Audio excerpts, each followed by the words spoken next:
امروز مقایسه دو تا مودم X28 اوریدو رو داریم که زیر مودم نوشته شده X28. آیا واقعا این نسخه پروی X28 هست یا نه؟ و مودم X28 پروی 2 که زیر مودم X28 پرو نوشته شده. خب حالا این دو تا مودم رو میخوایم با هم دیگه باز کنیم.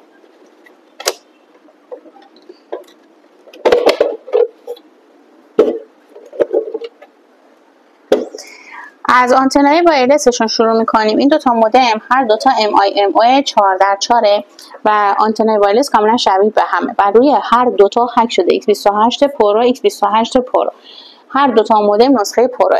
تعداد آنتنا توی هر دوتا 12 تا، میتونیم بشماریم تعداد سیما و تعداد آنتنا داخل هر دوتا 12 تا و هیچ تفاوتی توی آنتنا و قطر آنتن ندارن. چیپست هر دوتا مودم مدیاتک T750 کاتگوری 19 آنلاکن 4G و 5G پوشش میدن.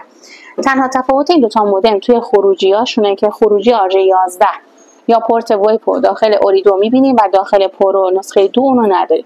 خروجی لن و درگاه تایپ سی قسمت پاور همه به یک صورت. پس این دوتا مودم در اصل یک نوع و یک مدلن. هر دوتا مدل روی سایت شارژ شده و شما از طریق سایت بهاگیر استور میتونید اونها خریداری کنید.